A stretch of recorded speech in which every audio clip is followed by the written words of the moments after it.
Hola, buenas noches. Bienvenidos a este simposio Comego que el día de hoy titulamos Hemorragia obstétrica, un enfoque global para su manejo más allá del control de daños.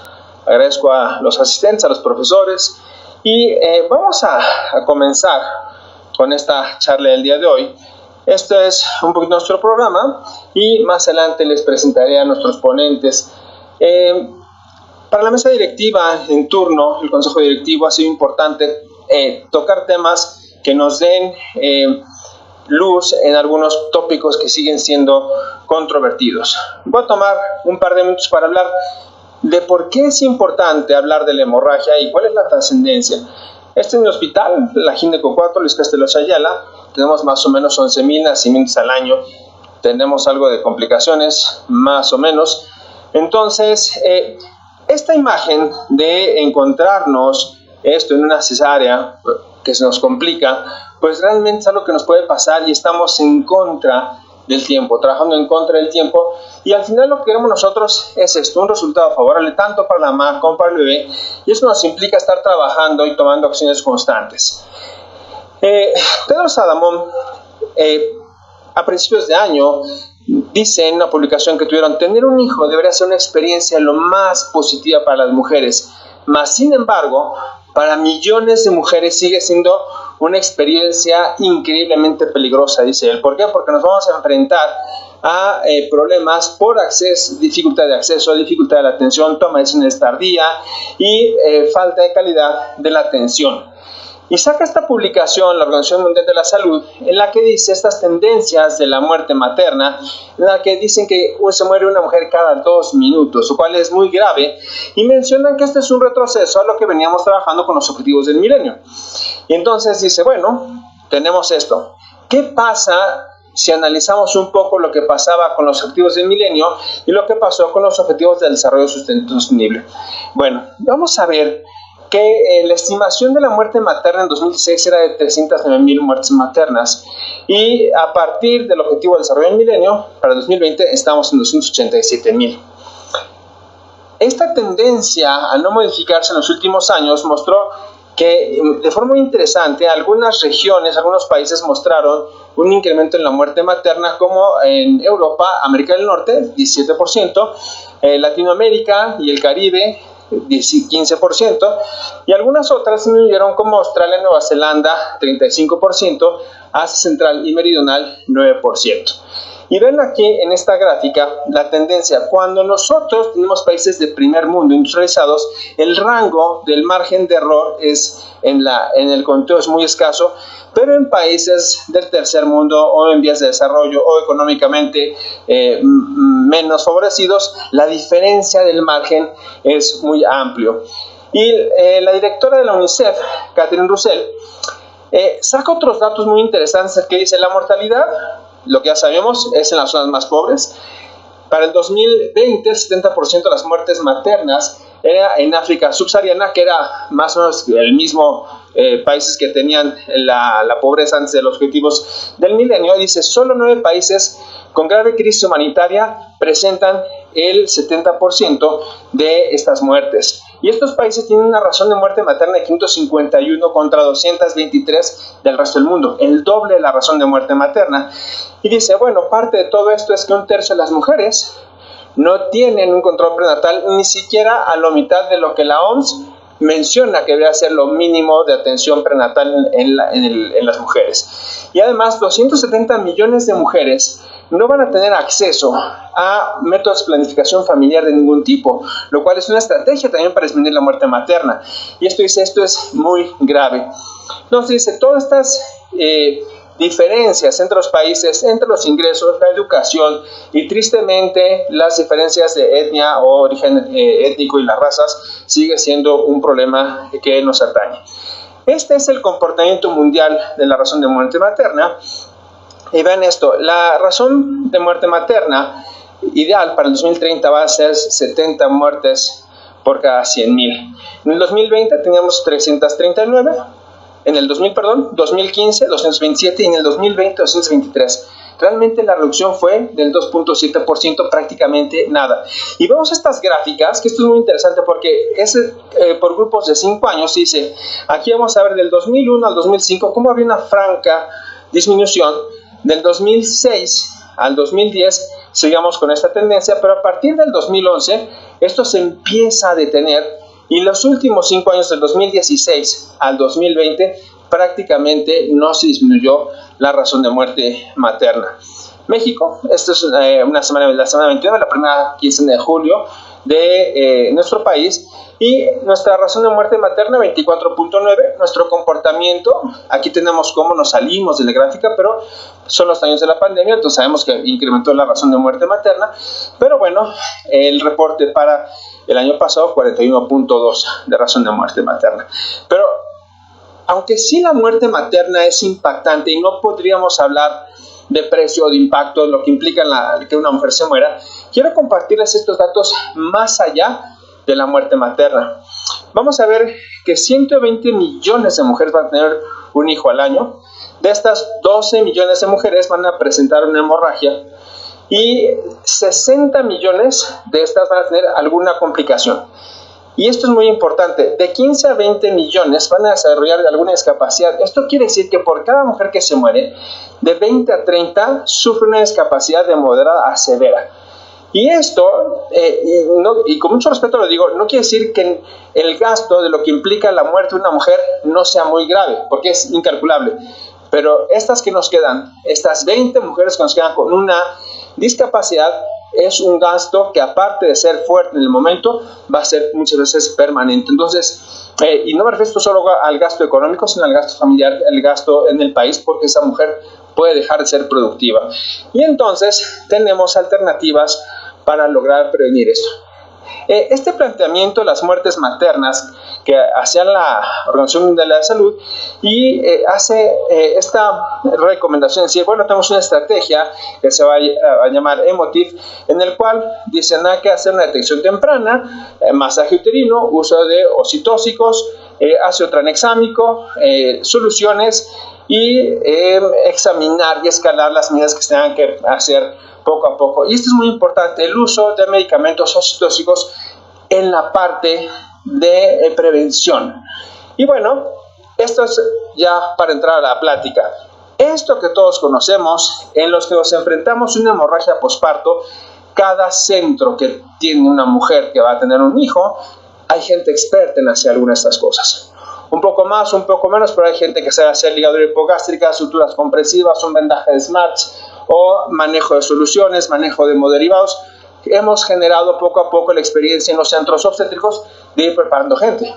Y esto es quizá muy aparatoso porque nos sangra, tenemos que actuar rápido y se tienen resultados, que es un poco lo que vamos a dar del control de daños. Antes de eso, para controlar daños, hemos hecho la prevención secundaria. Identificamos pacientes con riesgo de hemorragia, que ya sabemos algunos riesgos, embarazos gemelares, placentas con acretismo, y esos pacientes lo programamos y disminuimos la probabilidad de que se nos complique porque tomamos acciones para prevenir esa hemorragia. Y lo otro es la prevención primaria, que es el manejo activo del tercer periodo de trabajo de parto. Es una de las estrategias que más le ha ahorrado dinero a la humanidad y que más vidas ha salvado. La primera causa es el haber usado los corticosteroides, que es lo que más salva, y esta es la segunda. Entonces, decimos, bueno, en aquellos pacientes con riesgos, apliquemos el manejo de deuterotónicos, pero solamente el 20% de las pacientes que tienen una hemorragia van a tener factores de riesgo detectables, además del embarazo, que este ya lo tenemos por default. Y entonces, el manejo activo del tercer periodo de trabajo de parto, usar deuterotónicos, ¿cuál? Ahí hay mucha discusión. El uso de soluciones, el pinzamiento tardío, hoy es tardío, el masaje, la tracción controlada y el apego. Pero saca la Federación Internacional de Ginecología y Obstetricia, también a principios de este año, esta recomendación que dice, hay que aclarar, si quieres hablar de profilaxis, ¿qué vas a hacer? No es cualquier medicamento que vas a ocupar, hay 2 medicamentos y tienes que saber qué son, la oxitocina y la carbetocina. La Federación Mexicana de Ginecología y Obstetricia avala esta recomendación y dice, lo más importante es hacer prevención de que no tengamos pacientes que tengan hemorragia, que no lleguemos a eso, para que tengamos que hacer todo lo que vamos a hacer ahorita en la sesión, de cómo prevenir que se nos compliquen o se nos ponen estas mujeres.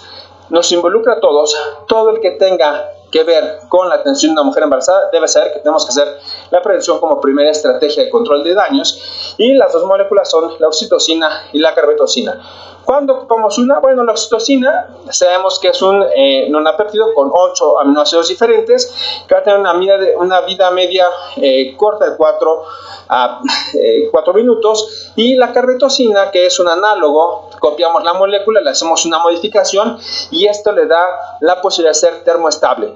La diferencia con la oxitocina es que es un medicamento que requiere red fría.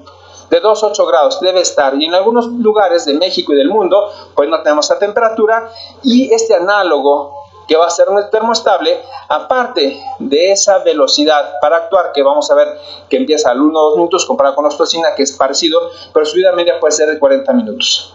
Y si lo usamos intramuscular, hasta 2 horas, comparado con la oxitocina, que va a ser 1 hora, y si lo usamos en infusión tiene que ser dosis y respuesta para que esté trabajando. La diferencia es la afinidad que tienen estas sustancias por los receptores y la característica de la termolabilidad, que es muy importante. Entonces, cuando hablamos cuál sería tu primera estrategia para no tener complicaciones, bueno, la profilaxis. Y la profilaxis, el único medicamento que tenemos hoy que solo sirve para profilaxis es carbetocina. La oxitocina nos tiene muchas otras ventajas, es un muy buen medicamento, pero nos sirve para conducción, para inducto-conducción, para prevención de la hemorragia y para el manejo del tratamiento de la hemorragia obstétrica. Entonces, esto será como una primera parte para darle pie, ahora sí, a nuestros ponentes. Vamos a contar con 3 expertos en el área. El primero va a ser el doctor Alejandro Posadas Nava. Es ginecobstetra, egresado del Hospital Luis Castelazo Ayala y reconocido por la Universidad Nacional Autónoma de México. Es autor y difusor de la técnica Posadas para el control efectivo de la hemorragia obstétrica. Actualmente es director general del Centro de Entrenamiento Quirúrgico en Obstetricia y Ginecología, y es uno de los expertos que tenemos en este país en el manejo de la hemorragia obstétrica. Él nos va a hablar de los factores predictivos de catástrofes obstétricas. Posteriormente, el doctor Juan Jorge Vargas Hernández. Él es anestesiólogo oncólogo, egresado del Hospital General de México, avalado también por la Universidad Nacional Autónoma de México. Fue adscrito por 29 años a este servicio de anestesiología, se jubiló en el 2018 y actualmente ejerce su práctica privada, y es profesor de farmacología y anestesiología en el curso de posgrado de enfermería en medicina perioperatoria de la Universidad Nacional Autónoma de México, y él nos va a hablar de un tema muy importante que es protocolo de transfusión masiva y prevención de la coagulopatía. Y la última presentación estará a cargo del doctor Gregorio Magaña Contreras, quien va a hablar, quien es especialista de ginecología y obstetricia del Hospital General de México, también avalado por la Universidad Nacional Autónoma de México. Tuvo su formación en terapia intensiva en ginecología y obstetricia, es profesor titular de nuestro colegio, además de profesor asociado del Consejo Mexicano de Ginecología y Obstetricia, profesor titular de ginecología y obstetricia de pregrado y posgrado en la Facultad de Medicina de la UNAM, profesor de propedéutica en la Universidad Panamericana y editor del libro Cuidados intensivos en la paciente obstétrica grave. Fue jefe del servicio de ginecología y obstetricia del Hospital General de México y nos va a dar la plática de soporte hemodinámico postoperatorio, prevención y solución de complicaciones. Vamos a iniciar, vamos a pedirle al doctor Posadas que nos haga favor de pasar y empezar con la primera plática, por favor. Bien, buenas noches a todos nuestros colegas aquí presentes y a quienes están conectados en línea. Vamos a darle continuidad a nuestro programa en este simposio Comego, muy importante, como ya el doctor Sergio Rosales nos hizo su importante introducción.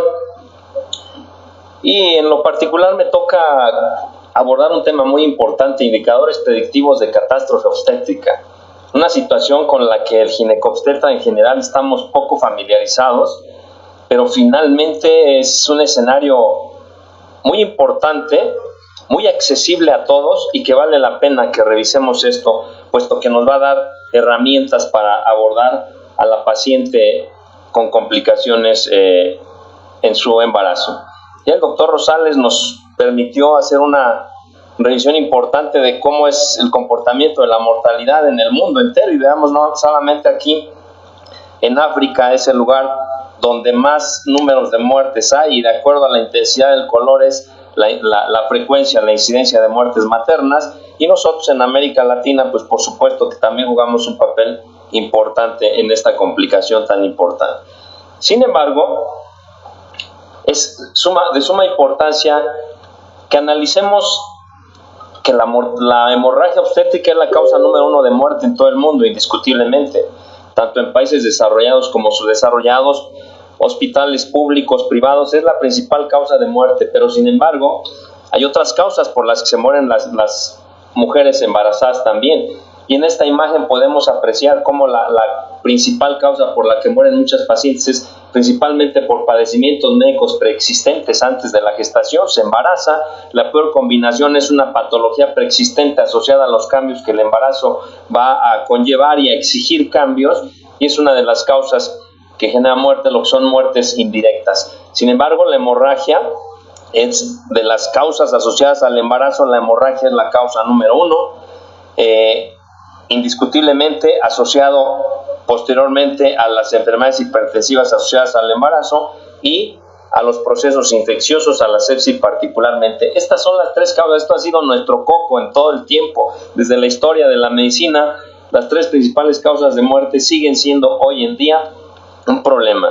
Nos preocupamos mucho por las muertes maternas. En nuestro país, entre 800 y 1000 muertes al año. Eso es una realidad con el subregistro y todo eso. Y es una preocupación, pero la muerte materna solo es la punta del iceberg. Esta neoformación que vemos nosotros, natural, lo que vemos en la superficie solamente equivale al 10% del tamaño real de toda esta formación. Y eso es lo que equivale a la muerte materna. La muerte materna solo es la punta del iceberg, porque de acuerdo a la Organización Mundial de la Salud, por cada muerte materna hay 30 mujeres con morbilidad materna extrema. ¿Qué quiere decir? No se murió, sobrevivió, pero ¿qué calidad de vida va a tener esta paciente con alguna secuela, alguna disfunción orgánica? Y esas no se cuentan, pero son 30 veces más. Eso es muy, muy crítico y nos debe llevar a nosotros los ginecobstetras a analizar todo esto. Estamos muy acostumbrados, los ginecobstetras, a hablar de nuestros factores de riesgo, los accesos, las acciones, el manejo de primera línea farmacológico, maniobras inmediatas, la segunda línea, el quirúrgico, y escalonando gradualmente este tipo de manejos que ya están establecidos en todos los lineamientos. Eso es a lo que estamos habituados nosotros. Sin embargo, dejamos de lado mucho esto que les quiero hablar el día de hoy, de los indicadores predictivos que nos permiten anticiparnos mucho a abordar a estas pacientes antes de que explote el problema y la situación catastrófica que nadie de nosotros queremos vivir en una paciente embarazada. Y mucho nos apegamos a los factores de riesgo. Desconocemos los factores de riesgo porque es una paciente que llegó, no la conocemos o no nos detenemos a hacerle una historia clínica.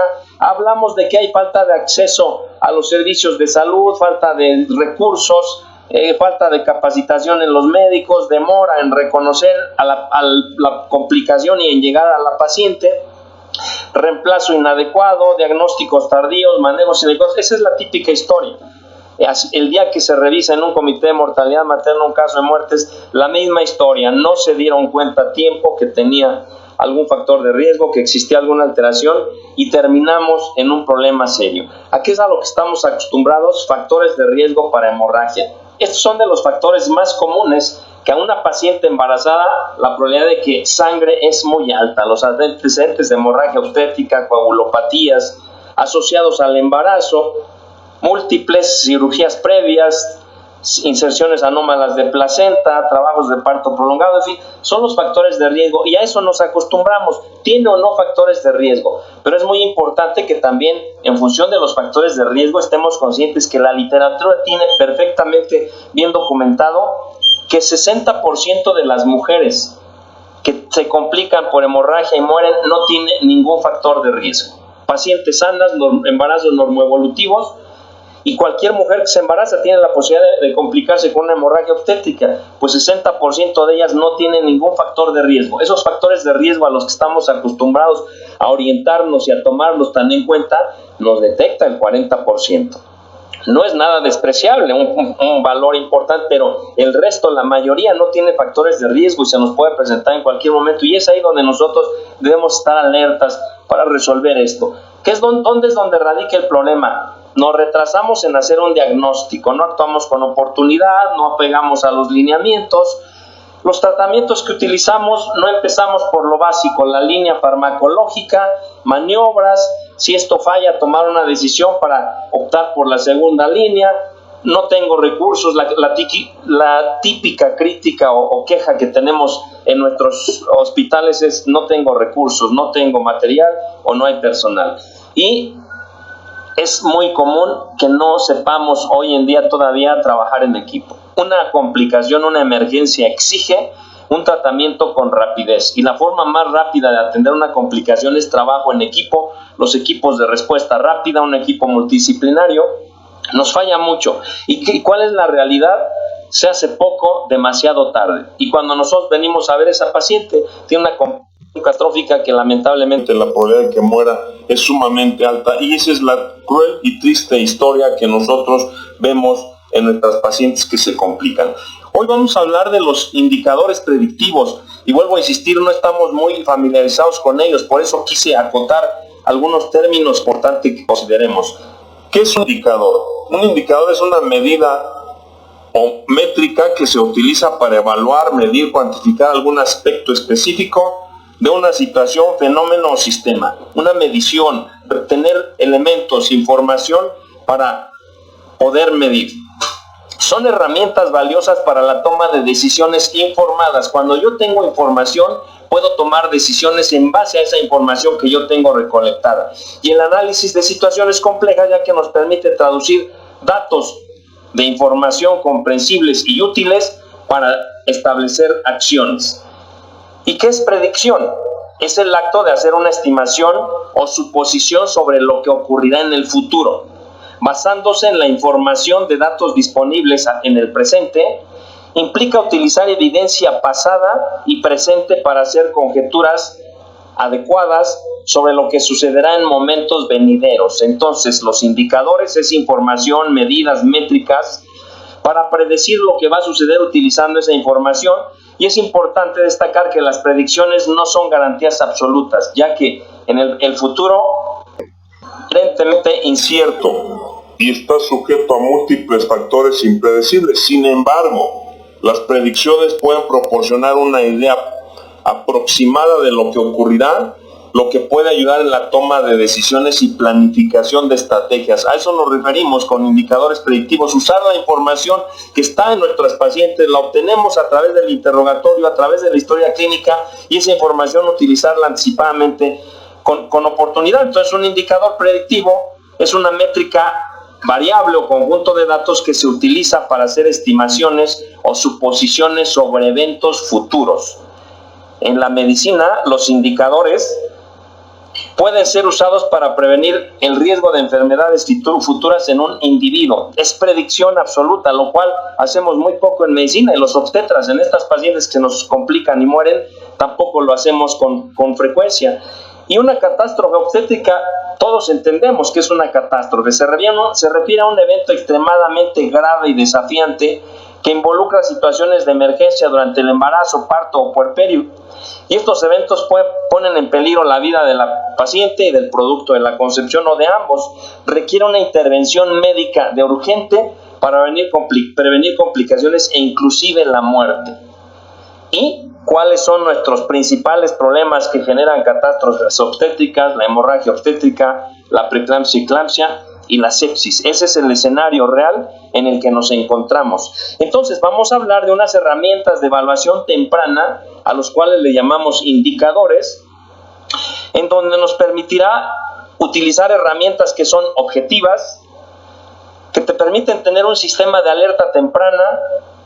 Dentro de ellos, el índice de choque es una herramienta muy importante que no utilizamos con frecuencia, y nos permite también hacer una estimación de los parámetros clínicos de nuestra paciente, que son lo que vemos directamente al tocar, al ver a nuestra paciente, y que no puede ser sustituido por ninguna herramienta o tecnología que podamos tener.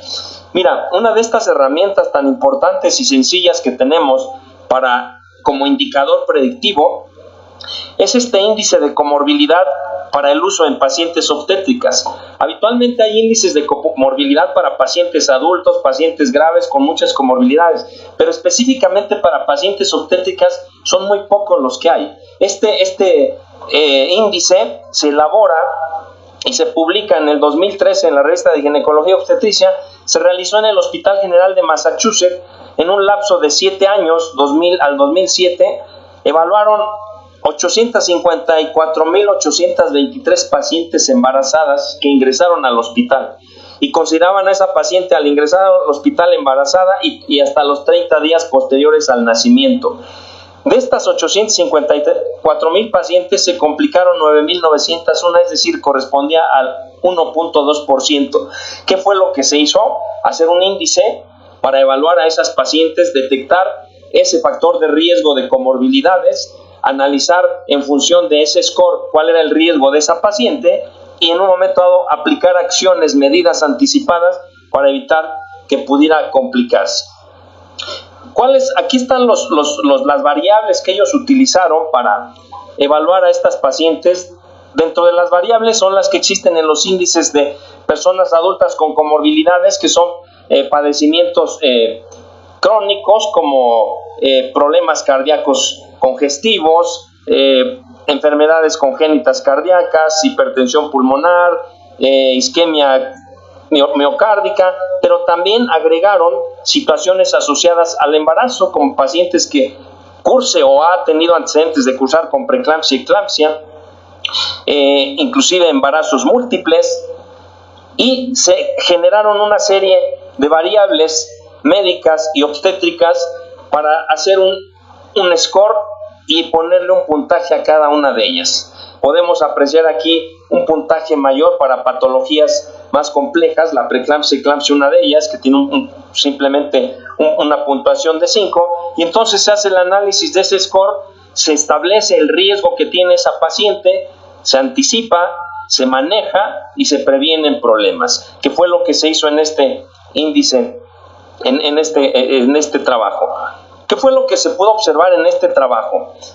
En la gráfica de la izquierda podemos apreciar en un resultado primario el número de pacientes que presentaron desde 0 hallazgos en las variantes y fueron subiendo de 1 a 2 hasta 10 o más. Y podemos apreciar que la línea con mayor número de hallazgos fue la que fue entre 9 y 10. Y el porcentaje de complicaciones de estas pacientes fue muy alto, hasta arriba del 12%. Y en la gráfica de la derecha se observa las pacientes que requirieron o tuvieron la necesidad de entrar a terapia intensiva, inclusive que murieron. Afortunadamente el porcentaje fue menor, no llega al 3%, e indiscutiblemente se encontraron también mayor número de pacientes con comorbilidades de 8 o más, en 625 pacientes, de tal suerte que esa evaluación de esas variables en cada paciente que se pueden interrogar te permite establecer: esta paciente tiene riesgo o no de complicarse, anticiparme y poder abordarla con oportunidad. Esa puntuación de ese índice de comorbilidad estableció que cuando eran menos de 4 puntos era de bajo riesgo, de 5 a 7 moderado, 8 a 10 alto y más de 10 muy alto. Y en estos términos fue el resultado de estas pacientes. Entonces, como pueden darse cuenta, no es una herramienta compleja que no esté al alcance de nosotros, simplemente es analizar la información propia, antecedentes de la paciente, que se pueda emplear para poder evaluar esa paciente que tiene un riesgo alto de complicarse, inclusive de morir. Existe otra escala muy, muy interesante y muy sencilla, que es la escala de alerta vital universal, por sus abreviaturas UVA en obstetricia, y que establece puntajes utilizando el parámetro de la semaforización en verde, amarillo y rojo. Establece 6 parámetros en donde le da un puntaje a cada uno de ellos, y cuando nosotros tenemos un punto o menos, verde, no pasa nada, la paciente la puede evaluar el residente, el interno. Cuando tenemos 2 a 4 puntos, cuidado, estemos más atentos. Sin embargo, cuando esta paciente tiene más de 4 puntos, a esa paciente tiene que irle a evaluar un médico que tenga más experiencia, más conocimiento, porque la posibilidad de que se pueda complicar es muy alta. ¿Y qué es lo que evaluamos? Frecuencia cardíaca, algo muy importante. Una paciente que esté taquicárdica, siempre, independientemente de la causa que sea, solo por el hecho de estar taquicárdica, nos debe llamar la atención y no podemos dejarla para atenderla en un segundo o en un tercer término. Son de las pacientes que son prioritarias para su evaluación. Se evalúa la frecuencia respiratoria, la tensión arterial, sistólica, temperatura, la diastólica y si está sangrando o no esta paciente. Y en algún momento también se evalúa la escala de Glasgow. Cuando esta escala es menor de 15, que es una paciente que no está consciente, equivale a 4 puntos y esa paciente es una paciente grave. Entonces vemos herramientas sencillas al alcance de la mano. Solamente en la anterior información que se obtiene en el interrogatorio, en su historia clínica, en esta información que obtenemos en la exploración física, no estamos requiriendo de ninguna herramienta o recurso sofisticado, lo tenemos a la mano para evaluar a estas pacientes el riesgo de resultado perinatal adverso. Hay otra escala, que es el sistema de alerta temprano modificado para obstetricia, que es el famoso MUSE, y es una herramienta que permite detectar precozmente gestaciones que van a tener un deterioro a través de parámetros fisiológicos, disfunción orgánica y que podrán llevarte a un colapso materno, ya que en estos hallazgos existe una correlación directa entre la presencia de su puntuación crítica y el aumento de la morbilidad y mortalidad en estas pacientes, que inclusive hay necesidad de ingresarlas a la unidad de cuidados intensivos. Estas pacientes, 6 horas antes, podemos nosotros detectar con oportunidad que tiene un riesgo alto, inclusive activar nuestro código Mater, porque es una paciente que en el próximo lapso de las 6 horas se va a complicar, y en estos trabajos que se ha hecho este tipo de evaluación, se ha detectado en esas 6 horas anticipadas a que explote la catástrofe, con mucha posibilidad la emergencia. Hasta en un 90% se puede detectar 6 horas antes de que suceda esto. Solamente haciendo la evaluación de esta escala, considerando una gravedad cuando la paciente tiene 4 puntos o más en esta escala, es una paciente potencialmente grave y que pueda morir.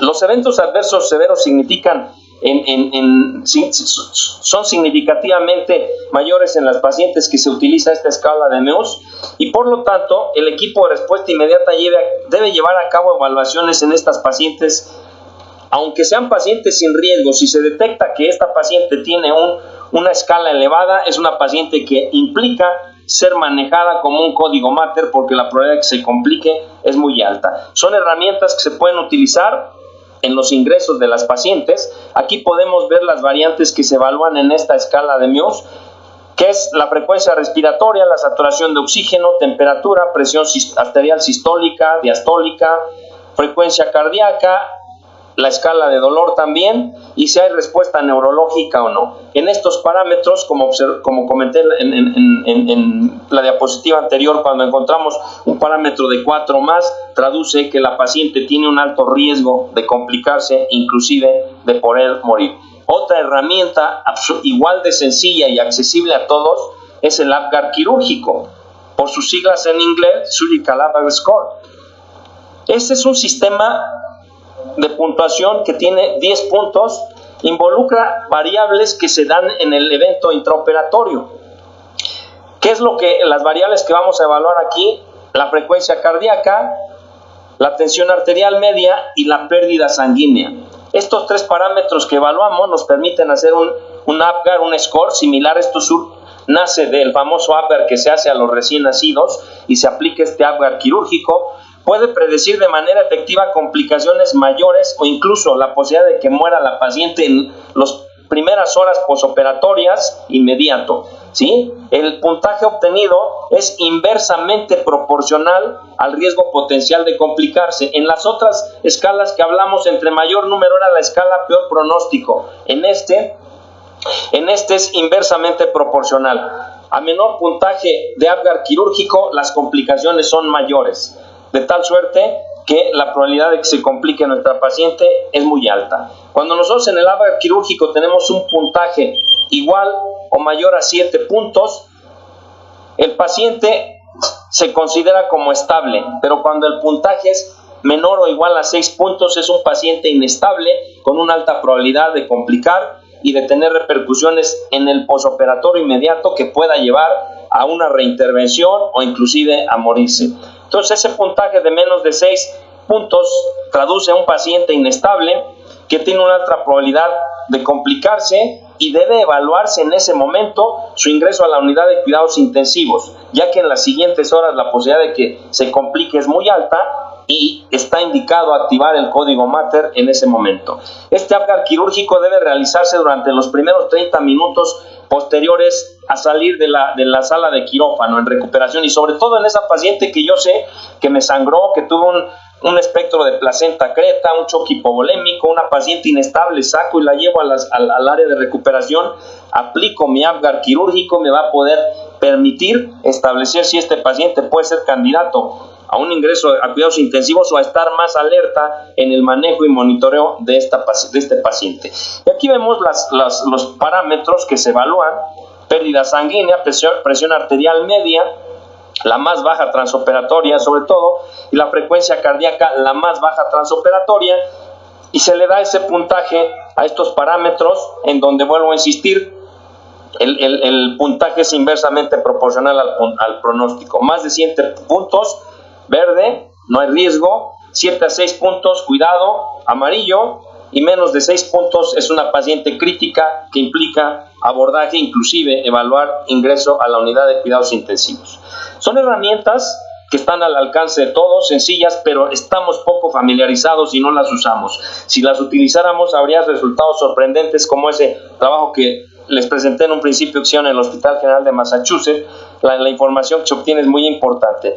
Sin embargo, a pesar de contar con esos recursos, nunca debemos olvidar que ninguna herramienta puede reemplazar el examen físico de un paciente, ¿sí? Y la evaluación clínica nos permitirá establecer la condición de ese paciente. Ver al paciente, tocarlo, hablarle, evaluar cuál es su estado de conciencia, nos va a permitir a nosotros anticipadamente verla. Pero ¿cuántas veces no nos van y nos llaman porque andamos en admisión, en la labor? Doctor, vaya a ver a la paciente que operaron hace una hora de una histerectomía, tiene 90-50 de TA, 130 de frecuencia cardíaca y tiene un charco de sangre en la sábana. Y son pacientes que descuidamos, lamentablemente, a pesar de haber tenido un evento crítico, la dejamos, creemos que ya está en recuperación, que está en manos del anestesiólogo y de la enfermera y que no hay nada más que hacer. Son pacientes muy críticas que debemos tener siempre en cuenta la evaluación física, ver, explorar con frecuencia de acuerdo a la gravedad del paciente. No debemos subestimar la expresión física de un paciente, de una persona en particular, y nosotros como médicos de una paciente. Es muy diferente que vengamos a esta persona sonriente porque anda en una actividad que le gusta, sana y estable, a que veamos a una persona que está teniendo un problema de salud, en donde su sola expresión física nos va a traducir y nos va a decir mucho de lo que esté pasando en ella. No seamos tan insensibles que a veces ni volteamos a ver al paciente a la cara. Y miren, algo muy importante, un ejemplo sencillísimo que nos hace reflexionar en esto que les acabo de comentar. Miren, dos animales bellos.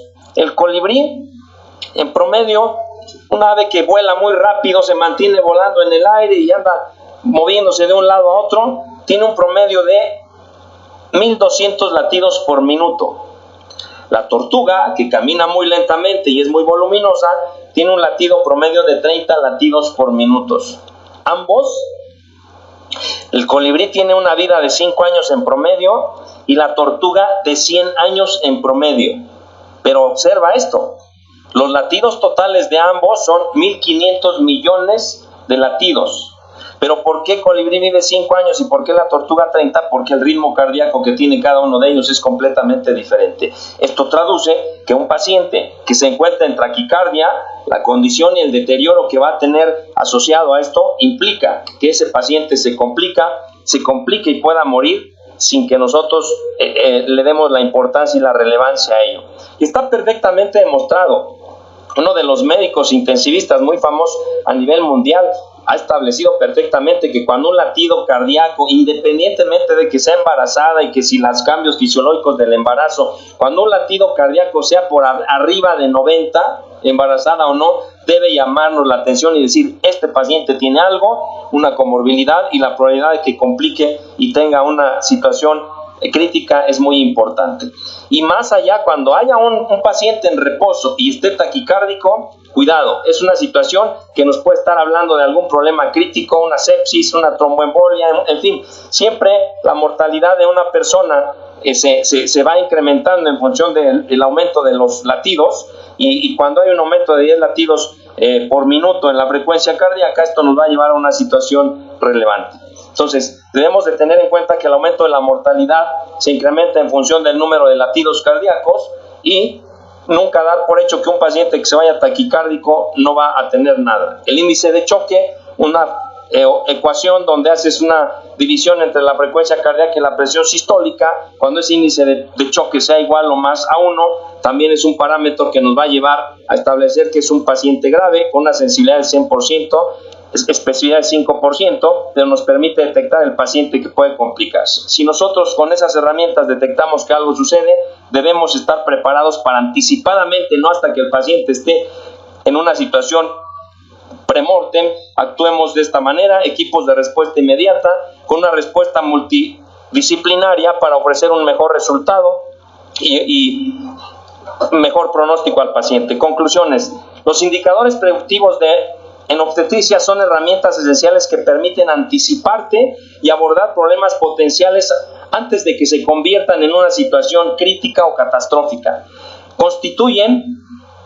Contribuyen a una atención médica más segura, personalizada para lo que requiera cada paciente, efectiva en las mujeres embarazadas y sus productos. Nos permite prevenir complicaciones, detección temprana, planificar inclusive con qué recursos contamos, nos permite inclusive generar una educación hacia ese paciente para tener una información o toma de decisiones informadas conjuntamente con los pacientes.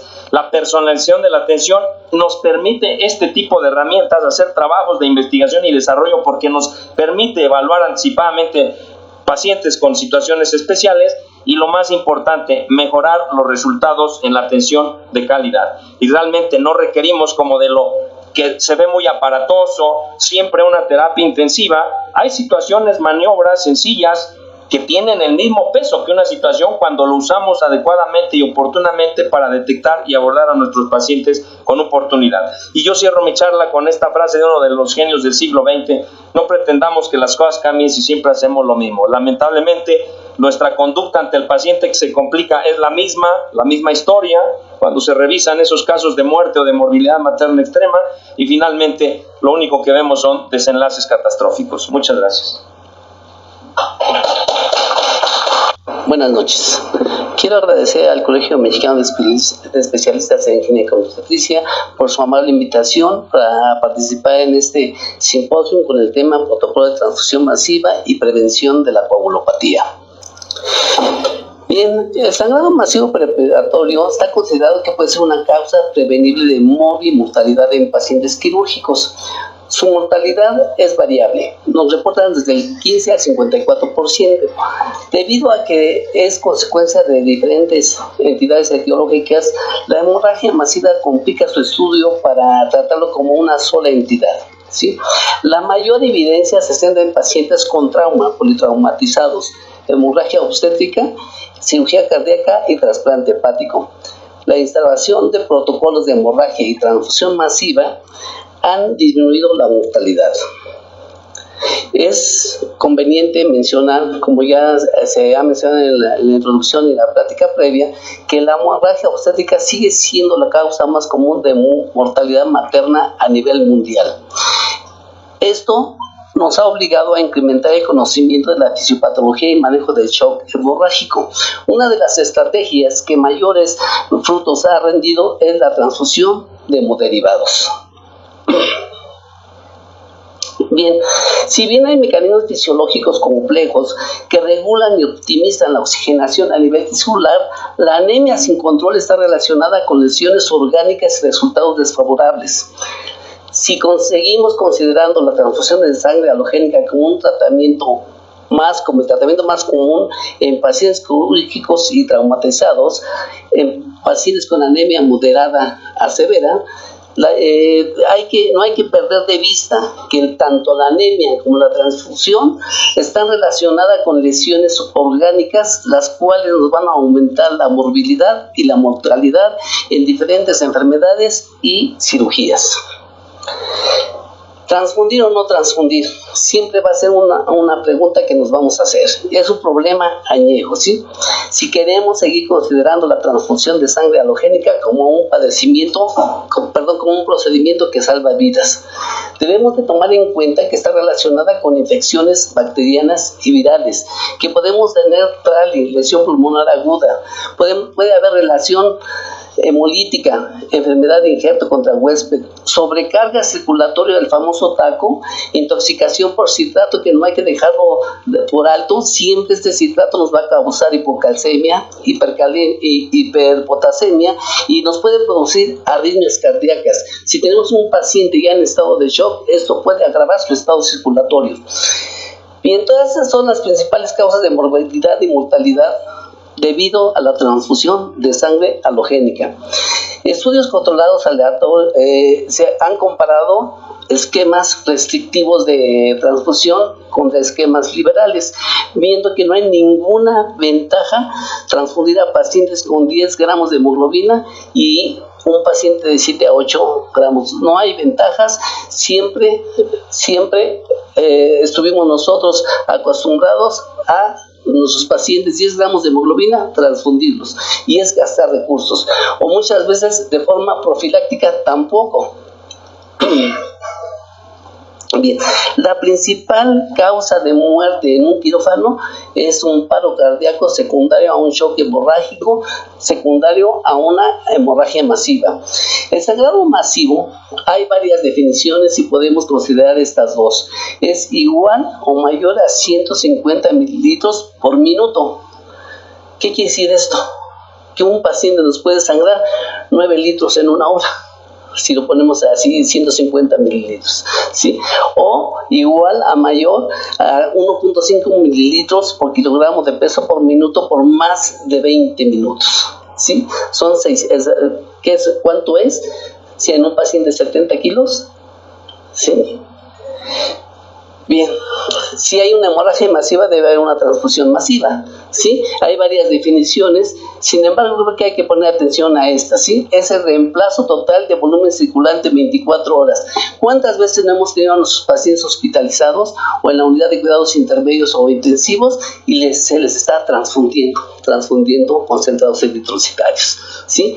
En la guardia, en la tarde, en la noche, y al otro día llegamos en la mañana y nuestro paciente está ya multitransfundido, ¿sí? Transfusión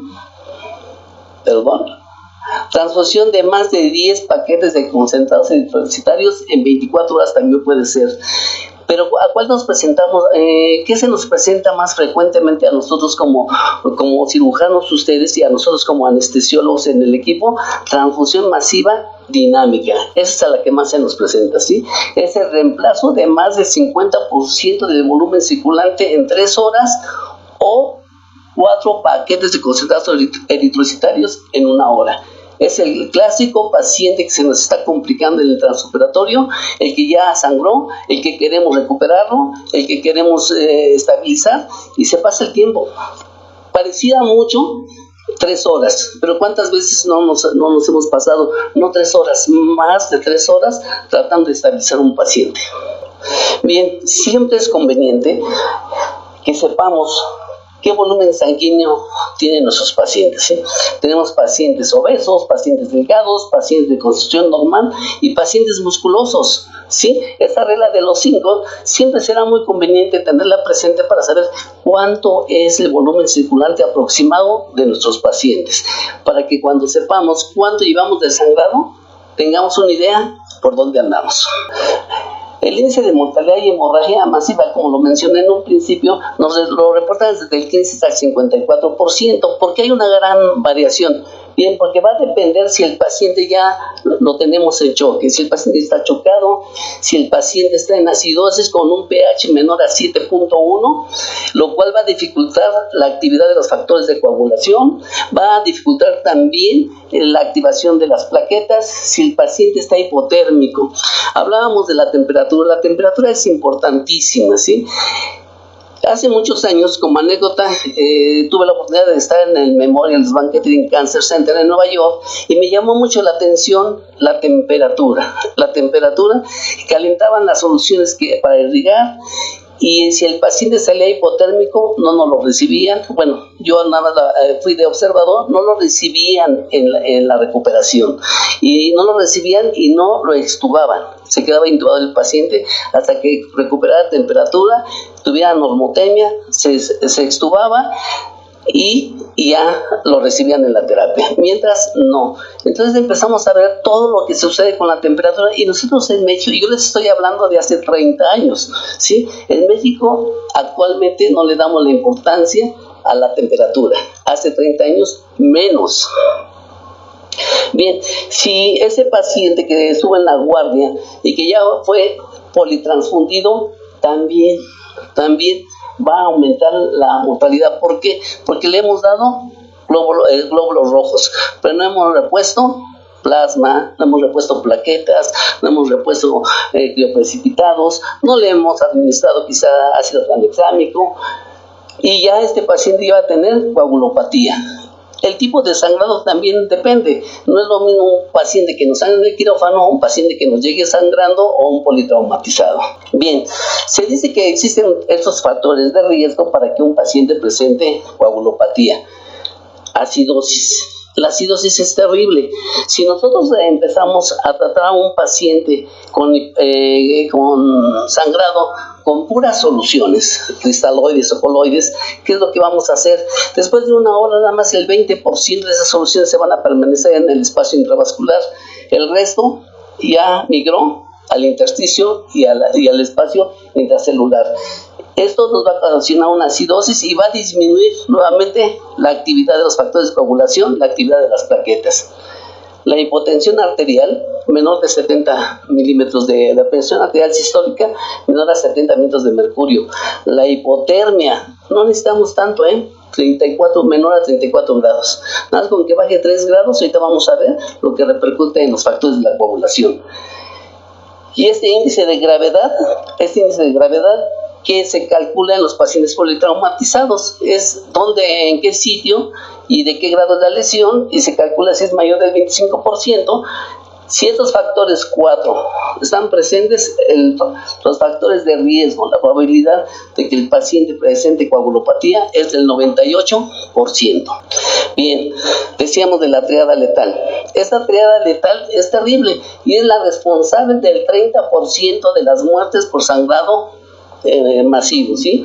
Hipotermia, ya quedamos, retarda las acciones enzimáticas de los factores de coagulación, va a causar disfunción plaquetaria. La acidosis va a dificultar la polimerización de la fibrina, por lo tanto no va a haber coágulo. Disminuye la acción de drogas inotrópicas y vasoconstrictoras. ¿Qué es lo que pasa? Tenemos a nuestro paciente con aminas, no responde, el paciente está acidótico y sobre todo la coagulopatía.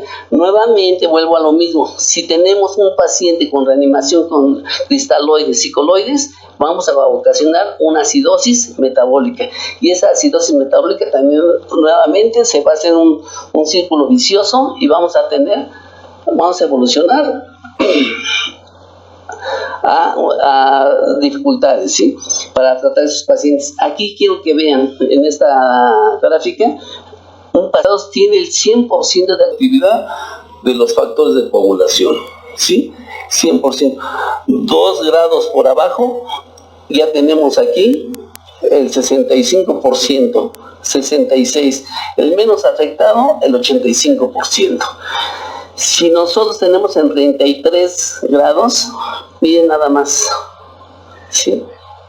El que menos se afecta es al 60%. Tenemos el factor 2, el 24%. ¿Cuántas veces no tendremos a nuestro paciente con 33 grados centígrados en el quirófano? Muchísimas. Y no nada más en el quirófano, en hospitalización, en terapia intermedia, en terapia intensiva. Bien, podemos llegar a este círculo vicioso. Comentaba yo con el doctor Gregorio Magaña que muchos de los pacientes con un trauma severo los podemos extrapolar a nuestros pacientes de terapia intermedia en un posoperatorio complicado o en un preoperatorio que también un paciente ya está complicado. Comparten muchas de estas situaciones, ¿sí? Un trauma severo nos va a causar un sangrado. Otra vez, coloides y cristaloides en una infusión nos va a ocasionar una dilución de los factores de coagulación y de las plaquetas, ¿sí? Esto nos va a ocasionar coagulopatía, y la coagulopatía más sangrado, ¿sí? Ese sangrado también nos va a causar hipoxia tisular, acidosis, ¿sí? La acidosis nuevamente, ¿qué va a ser? Coagulopatía, ¿sí? La hipotermia, coagulopatía. Todo se vuelve un círculo vicioso. Ya cayendo en este ciclo vicioso, se nos complica todo, ¿sí? Se nos complica todo. Por eso es muy importante el tiempo. ¿Cuándo lo vamos a hacer? Los errores, ¿sí? Una planeación deficiente. ¿Cuántas veces no nos hemos acabado toda la existencia de los hemoderivados de un banco de sangre en una institución por una planeación deficiente? ¿Sí? ¿Por qué? Por la falta de comunicación, ¿sí? Por la falta de comunicación, por no tener una comunicación cirujano, anestesiólogo, banco de sangre, anestesiólogo intensivista, anestesiólogo o enfermero, o con las enfermeras o con el laboratorio, ¿sí? Inclusive con el camillero para que lleve las pruebas y regrese con los productos. Es la falta de comunicación muchas veces. La falta de disponibilidad de pruebas de laboratorio, por lo tanto, retraso en la solicitud de administración de hemoderivados. Todo esto nos va a llevar a un retraso. La no utilización de calentadores de soluciones intravenosas. Actualmente hay muchos métodos, algunos empíricos, y debemos de calentar.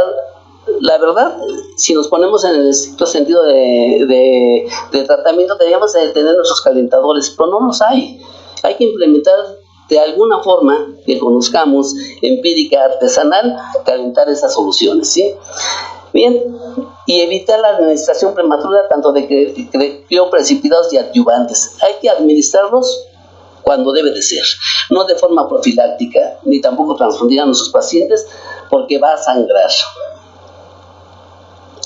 Bien, ya existen propuestas de protocolo de transfusión masiva y en este grupo de anestesiólogos en el hospital ABC ya en 2018 ya hicieron su propuesta de protocolo, ¿sí? ¿Por qué? Porque también ellos han padecido, ¿sí? Han padecido que se acaben toda la existencia de los hemoderivados en un solo paciente. ¿Cuál es la meta de un protocolo de transfusión masiva? Es evitar la coagulopatía, limitar las complicaciones causadas por una hipoperfusión crítica. Esto debe de ser mientras se logra una resolución quirúrgica del sangrado, mejorando el pronóstico de los pacientes con hemorragia masiva. ¿Cómo lo vamos a lograr? Deteniendo el sangrado. Ustedes, cirujanos, deteniendo el sangrado, ¿sí? Nosotros restableciendo el volumen circulante. Eso es lo que debemos hacer, restablecer el volumen circulante, ¿sí? Y mantener la composición de la sangre.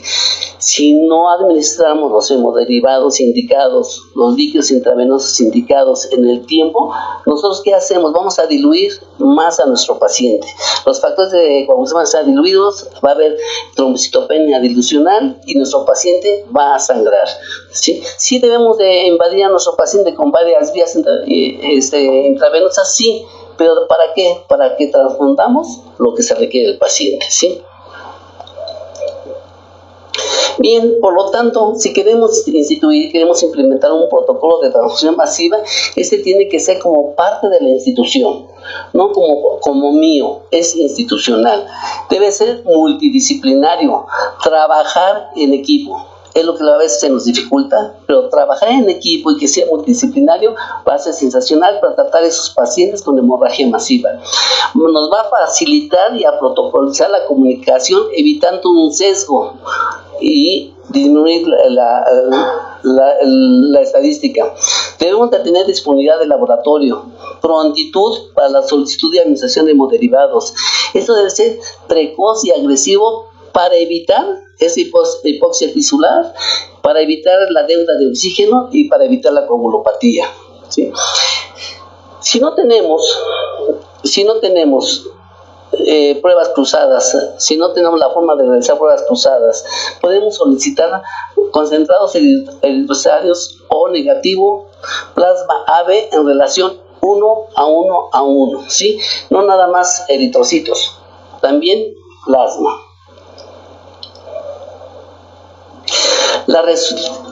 Esta resucitación con control de daños debemos de tomar en cuenta todo esto, detener la hemorragia, ya sea de forma quirúrgica o vascular intervencionista si es posible. La hipotensión permisiva, ¿a qué se refiere esto? Mantener esta hipotensión siempre y cuando el paciente no tenga un trauma cráneoencefálico o lesión medular, que sean 60 milímetros de mercurio, para que no subamos la presión. Muchas veces vamos a usar aminas, vamos a transfundir, vamos a administrar cristaloides, coloides, subimos la presión, y ¿qué va a ocasionar eso? Que sangre más el paciente, ¿sí? Entonces, siempre y cuando nos lo permita, una hipotensión permisiva con una tensión arterial media de 60 milímetros de mercurio. Uso restrictivo de coloides y cristaloides. Tratamiento de la hipotermia, de la acidosis y la hipocalcemia. Todos debemos de estar al pendiente de esos tratamientos. La resucitación hemostática con relaciones elevadas de hemoderivados. Uso de fármacos hemostáticos. Y todo esto para prevenir y tratar la coagulopatía. Bueno, no en todos lados hay disponibilidad, pero los test viscoelásticos serían una buena herramienta para guiar esta resucitación por objetivos. Bien, los criterios de activación del protocolo del ABS es valoración del consumo de sangre, ¿sí? Siempre y cuando la tensión arterial sistólica sea menor a 90 milímetros de mercurio, la frecuencia cardíaca, como lo mencionó el doctor en su plática anterior, mayor a 120 latidos por minuto, trauma penetrante, ultrasonido faz positivo. Habiendo dos de estos puntos, de esos 4 puntos, vamos a activar el protocolo de urgencia, ¿sí? Y este paciente es inestable hemodinámicamente, ¿sí? Sangrado activo que requiere cirugía o angioembolización y transfusión en el cuarto de reanimación. Yo le pondré aquí en hospitalización, en terapia intermedia o terapia intensiva, o en el quirófano, ¿sí? Bien. Este es lo que más se nos presenta a nosotros, ese sangrado mayor a 1000 mililitros asociado al evento quirúrgico con compromiso hemodinámico, paciente complicado, sangrado que supera los 150 mililitros por minuto, sangrado mayor o igual al 50% del volumen circulante en 3 horas. Ese es el que nosotros nos enfrentamos más frecuentemente. ¿Qué debe de tener un protocolo de transfusión masiva? Criterios de activación. ¿Cuándo se va a activar? ¿Cómo se va a activar? Disponibilidad de productos sanguíneos para resucitación inicial en la unidad de trauma.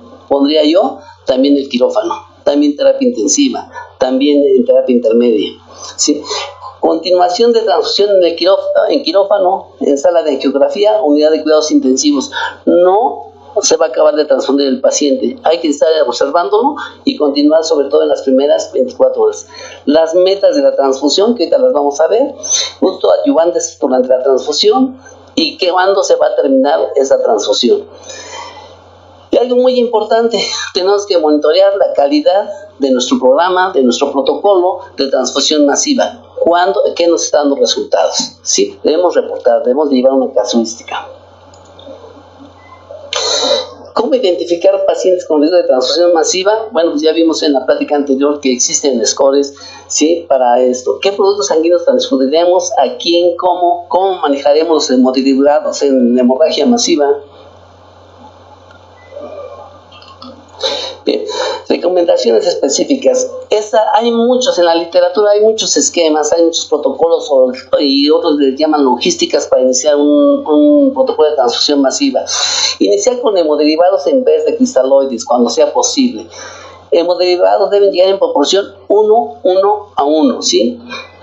Suficientes entregas de hemoderivados en intervalos de 15 minutos hasta que se termine de tener el protocolo de transfusión masiva. Debe haber siempre un hemodiderivado adicional en la cabecera del paciente listo para ser usado, ¿sí? Mientras el protocolo de transfusión se encuentre activado. La logística, esa es una sugerencia. 3 unidades de sangre total. Con el mejor producto que se podría reponer un sangrado es con sangre total. Pero en la actualidad es muy difícil conseguirla en todos los bancos de sangre. Inclusive en Estados Unidos solamente el 25% de los centros de trauma acreditados por el Colegio Americano de Cirujanos utilizan sangre total, ¿sí? Una caja, la caja 1, ¿sí? La caja 2, la caja 3 con esos contenidos, y las cajas subsiguientes se alternan la 3 y la 4, ¿sí? Repetir hemograma, repetir coagulación, plaquetas, gases arteriales, calcio cada 30 minutos. Estamos transfundiendo un paciente, no estamos transfundiendo pruebas de laboratorio. Debemos estar observando las condiciones de nuestro paciente. Debemos de tener un monitor, hay monitores para monitorear de hemoglobina, ¿sí? que son muy fáciles, pero siempre y cuando tengamos una temperatura normal. Los adyuvantes, el que más se utiliza, el que más está disponible es el ácido tranexámico, ¿sí? Un antifibrolítico. El factor 7A recombinado no ha mostrado ventaja, es muy caro y está relacionado con eventos tromboembólicos, por eso está limitado en los protocolos. Y el complejo cruzado de protombina es útil siempre y cuando sea asociado al uso de anticoagulantes de tipo de warfarina. Monitoreo, temperatura. La temperatura, yo quisiera que quienes nos están viendo en línea y quienes están aquí presentes, nos llevemos como tarea cuidar la temperatura. La temperatura de nuestros pacientes es primordial, ¿sí? Es primordial. El pH, ¿sí? Que sea mayor de 7.2 con exceso de base de menos de 6 y un lactato de menos 4 milimoles. Calcio de 1.1 milimoles mínimo. Hemoglobina entre 7 y 9 gramos por decilitro. Que las plaquetas sean mayores a 50,000 siempre y cuando el paciente no tenga daño cerebral, ¿sí? Si el daño es intracraneal, mayor de 100,000. El TP y el TPT que no sea mayor a 1.5 del normal. Fibrinógeno por arriba de 150 a 200 miligramos por decilitro. Un INR menor a 1.5. Y algo muy importante, la hipotensión arterial permisiva, ¿sí? Mantener nuestra tensión arterial media en 60 milímetros de mercurio. Fin del protocolo, ¿sí? ¿Cuándo vamos a decir que se acaba el protocolo? Cuando la hemorragia es menor a 500 mililitros por hora, con normalización de parámetros clínicos y analíticos. Se debe de comunicar al banco de sangre a hematología para disminuir o suspender la provisión de hemoderivados. Recuerden, los bancos de sangre no están bien surtidos. Los bancos de sangre siempre es algo que se padece en todas las instituciones, tanto sean privadas como públicas. Yo siempre he pensado, el día que me tengan que operar de una cirugía grande, no me voy a operar en un puente ni me voy a operar en un viernes, porque siempre es cuando falta todo, ¿sí? El día que me tenga que operar de una cirugía radical va a ser el lunes en el primer turno, ¿sí? Cuando todos estemos descansados y lleguemos. Siempre lo he recomendado, siempre en muchas sesiones lo comenté. Y no, la cirugía grande se programa en viernes y en puentes y todo se complica, ¿sí? Bien, evitar la administración posterior. Les decía, existen innumerables recomendaciones y esquemas de protocolos de transfusión masiva. Bien, existen diferencias cuando es una cirugía electiva y una cirugía de urgencia, ¿sí? Pueden verse, todo lo de la cirugía electiva podemos prevenirlo, podemos tratarlo más fácilmente. Se nos complica muchísimo cuando es una cirugía de urgencia, ¿sí? Que el paciente ya llega sangrando al quirófano. Eso no es raro, es muy frecuente que se nos presente, ¿sí? ¿Cuántas veces no hemos tenido que regresar a reoperar, a reintervenir a algún paciente? Muchas. Bueno, hay diferencias entre la sangre total y los componentes de terapia. Estamos viendo y mencionábamos que la mejor manera de reponer un sangrado masivo es con sangre total. Desgraciadamente es muy difícil hacerlo. Conclusión.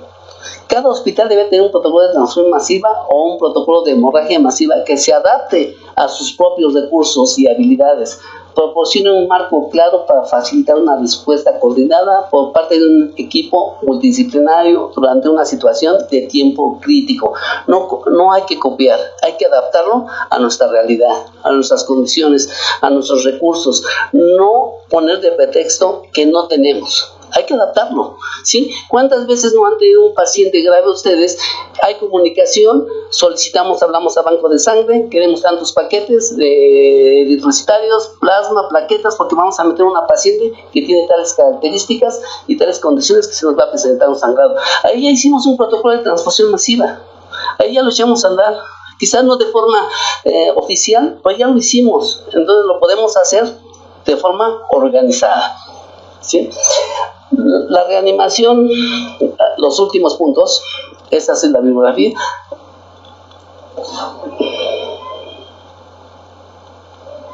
La reanimación hemostática con parte del control de daños es una estrategia de gestión clave para el sangrado masivo. Si no hacemos una buena estrategia, no vamos a tener buenos resultados. El camino es largo, pero creo que en esta plática y con esta invitación lo podemos acortar. Hay que trabajar en equipo, hay que comunicarnos y hay que organizarnos. Hay muchísima bibliografía. Muchas gracias.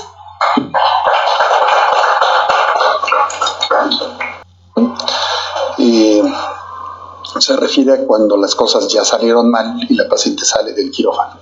Antes quiero agradecer a la mesa directiva del colegio la amable invitación a participar en esta mesa y al doctor Sergio Rosales su amable presentación y la introducción del tema.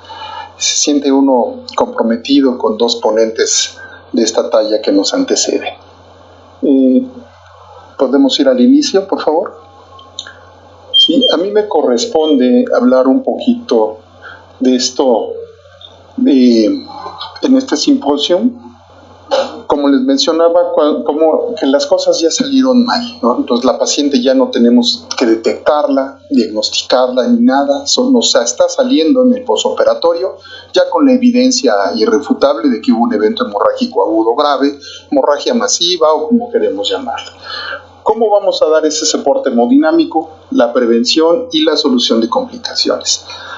Me gustaría enfocarlo como si fuéramos el ginecobstetra habitual en un hospital de segundo nivel, mis compañeros y amigos de la Gineco 4, de Perinato, el Hospital de la Mujer, el Hospital General, que tienen una sala de terapia intensiva en sus propios hospitales, están muy familiarizados con esto y tienen ya protocolos perfectamente establecidos. Y yo me pregunto, ¿qué hace el médico que está en un hospital general de zona, en turno de fin de semana o en la noche y demás? ¿Qué sí podemos hacer, ¿no? Entonces vamos a adecuarlo a esta situación. Como objetivos vamos a tener aquí las definiciones, ¿sí?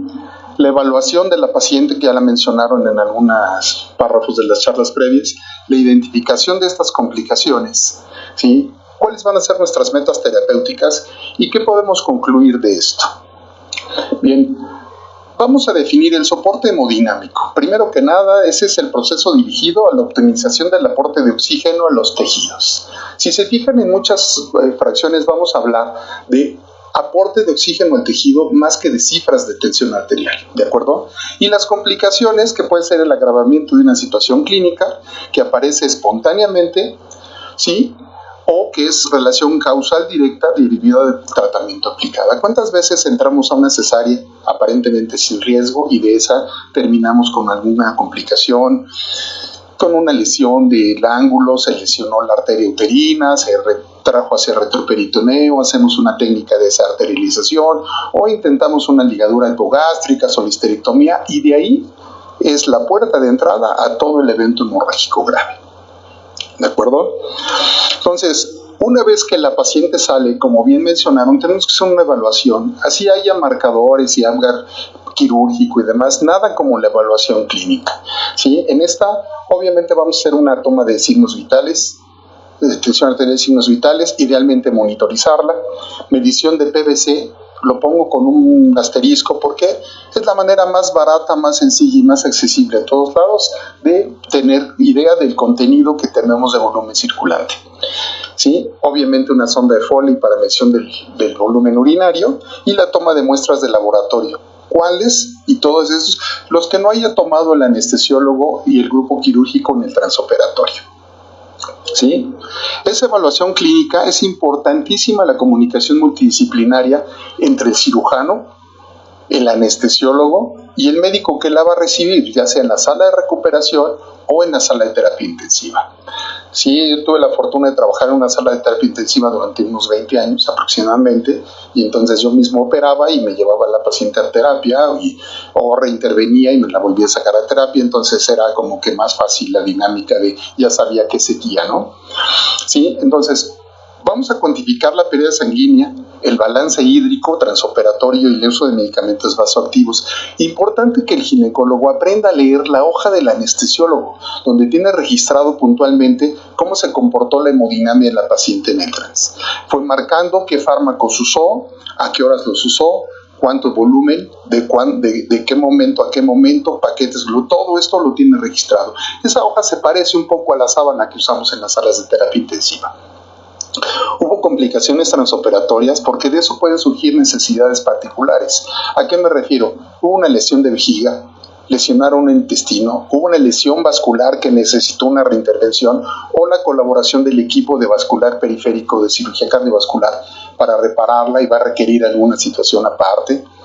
Hemos tenido situaciones donde grandes vasos pélvicos son lesionados en un intento de hacer una ligadura lipogástrica o en una histerectomía con un percretismo placentario, etc. O sea, el cirujano tiene que ser muy honesto y decir, me sangró tanto. Eso no lo evalúa él, evalúa la paciente. Eso es importante. Insisto, con la toma de muestras de laboratorio. ¿De acuerdo? ¿Por qué la valoración hemodinámica? Es la parte crucial del paciente en estado crítico. Este nos va a permitir conocer las variables hemodinámicas y nos van a orientar a la causa. Generalmente aquí tenemos muy claro que es un choque hipovolémico, ¿de acuerdo? Y la principal razón de esto es diagnosticar y tratar oportunamente la falla de la que se trate.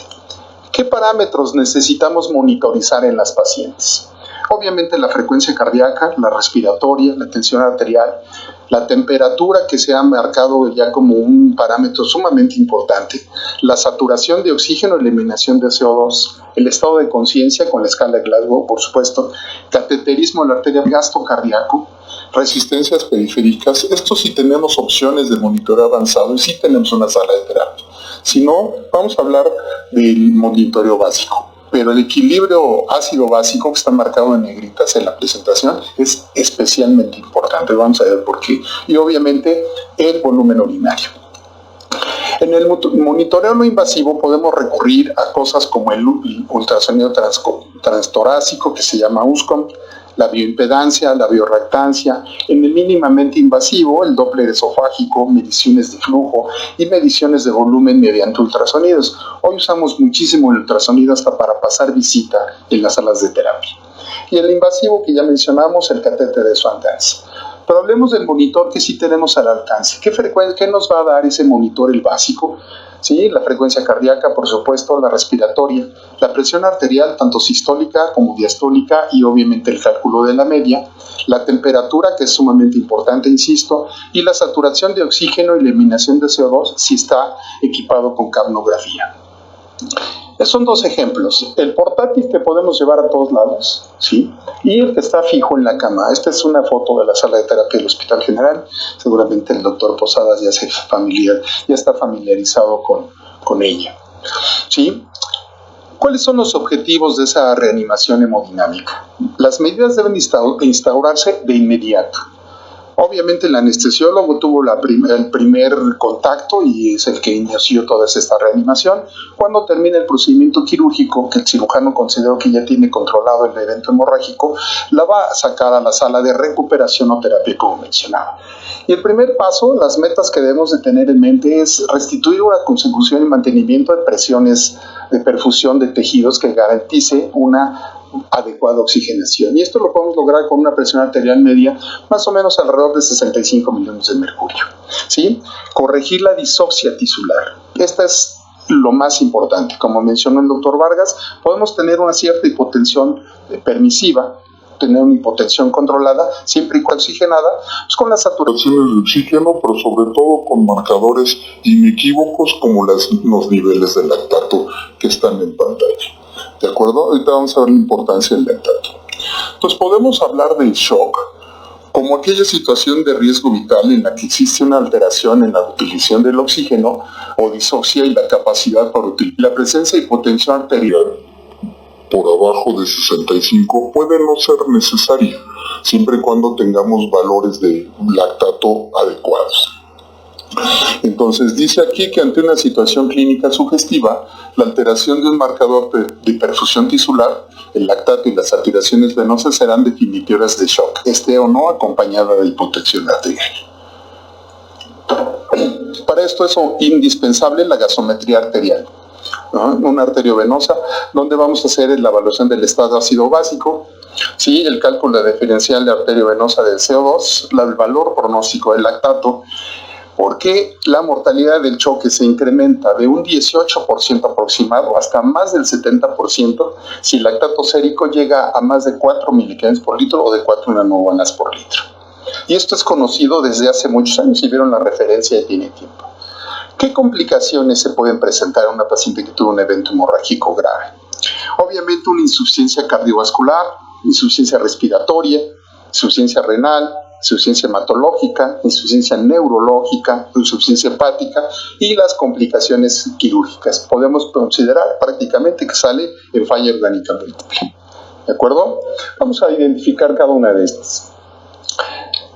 Ya hablaron de la taquicardia, que nunca es buena. Obviamente una paciente que va a estar en estado hiperdinámico va a estar taquicárdica por la pérdida sanguínea. Pero si nosotros vemos que empieza a tener frecuencias de menos de 54, hay que tener mucho cuidado. Que la presión arterial media no la podemos sostener en 60 o más, también puede hablarnos de que la paciente esté teniendo todavía un sangrado. Es muy común que tengamos que reintervenir pacientes. ¿Sí? Obviamente la taquicardia ventricular o que llegue a fibrilación, pues más. Desde el punto de vista de la gasometría, que el pH esté por abajo de 7.2 y una PCO2 menor a 40 milímetros de mercurio. Y las metas terapéuticas serán restituirla a valores normales, por supuesto. ¿De acuerdo? Ahí podemos usar no solamente cristaloides, coloides y los hemoderivados, sino también algunas sustancias vasoactivas como las aminas, en donde la norepinefrina y la dobutamina serían de las más utilizadas. En la frecuencia respiratoria, si la vemos que está polimnéica o con una frecuencia respiratoria muy baja, ¿sí? Una PCO2 de más de 50 milímetros de mercurio, si está con ventilación mecánica y requiere un PIP por arriba del PIP fisiológico de 3, nos debe de poner en alerta. Puede desarrollar lo que ya mencionó el doctor Vargas, el TRALI, el TACO, antes lo conocíamos como síndrome de distrés respiratorio del adulto, ya se conocen un par de siglas más, que ahorita les explico la diferencia, y obviamente el edema agudo pulmonar, que en muchas ocasiones está generado por nosotros mismos, en ese precipitado administración de volumen cristaloide. ¿Sí? Entonces este edema agudo pulmonar lo podemos dividir en cardiogénico y no cardiogénico. Generalmente el que vamos a tener como el exceso de volumen va a ser un cardiogénico. También si hay disminución de la presión oncótica, porque aparte la paciente tenía preeclampsia, hizo desprendimiento de placenta, hizo hemorragia, pues entonces el escenario se nos pone todavía más complicado porque la fisiopatología es mixta. ¿De acuerdo? Aumento de la presión capilar pulmonar, que ahorita vamos a ver por qué pasa, el daño endotelial también, que puede ser simple reacción transfusional, ¿eh? El paquete globular no nada más es transfundir células rojas, también va con anticuerpos del huésped. Podemos ocasionar una disfunción ventricular izquierda y en inmersión, como ya dije, las manifestaciones de la precipitación de líquidos. y el famoso TRAL y TACO. ¿Qué significa el TRAL y el TACO? Se lo explico. Son de sus siglas en inglés, que es lesión pulmonar aguda relacionada a la transfusión, que se va a manifestar básicamente como una disnea, hipoxemia y dificultad respiratoria. ¿Sí? Y es básicamente secundario al daño del endotelio pulmonar, que se identificó que es debido a la presencia de haloanticuerpos séricos en pacientes de similares características. Y el TACO, también sus siglas en inglés, es un incremento de volumen o un incremento de volumen circulatorio asociado a la transfusión y se presenta como edema agudo pulmonar cardiogénico, como ya mencioné.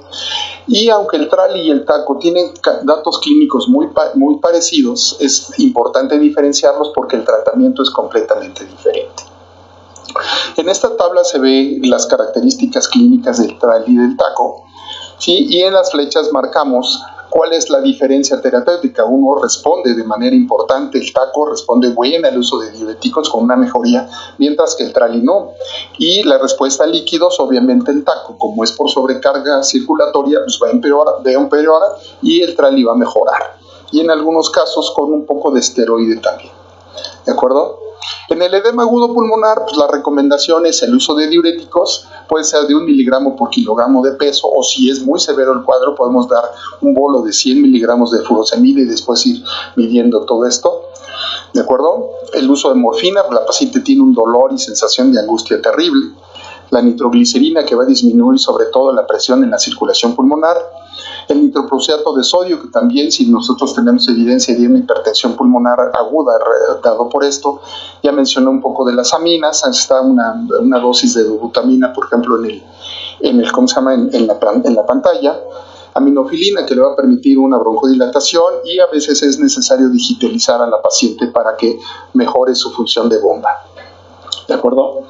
En lo que se refiere al riñón, pues obviamente vamos a tener una necrosis tubular aguda, ¿sí? O una insuficiencia que podemos llamar prerrenal, ¿sí? Se define con una disminución súbita de la función renal con estos parámetros que tenemos ahí, ¿sí? Una disminución del gasto urinario, que es lo primero que vamos a notar. La creatinina empieza a elevarse. Si recuerdan que hay una hemodilución en el embarazo y una embarazada sana tiene creatininas normales de 0.5, 0.7, en que empiece a subir por arriba de 1 ya nos debe de poner en alerta, aunque los criterios digan que es de 3.5. 3.5 para una embarazada es muchísimo, ¿de acuerdo? Obviamente también la elevación de la urea, retención de sodio,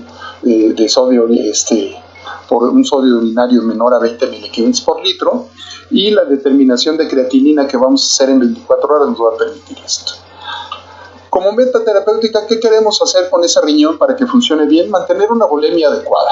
Si usamos un catéter central que nos permita medir la BBC, como ya vimos, si no hicimos otra evaluación hemodinámica con ultrasonido, transtorácico, etc., un catéter central que nos permita medir una presión venosa central entre 8 y 12 centímetros de agua, no irnos muy arriba para no encharcarla, como decimos coloquialmente, y mantener una diuresis de 0.5 mililitros por kilogramo.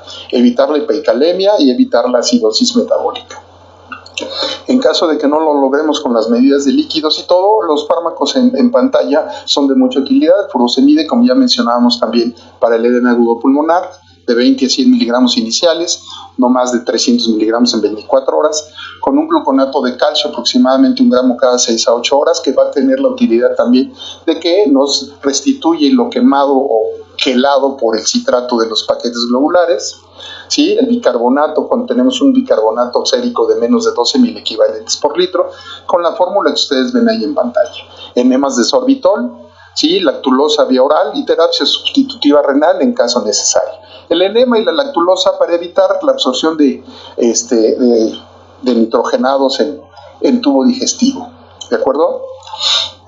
Antes de la diálisis, hace algún tiempo, y está en el libro de cuidados intensivos que editó el doctor Hernández Pacheco, el buen Pepe Toño, hace ya algún tiempo, pero que sigue siendo de mucha utilidad y vigencia, se utilizaba también el mantener a pacientes con PVCs más altas, meterlas en un estado hiperdinámico y con dopamina a dosis dopa.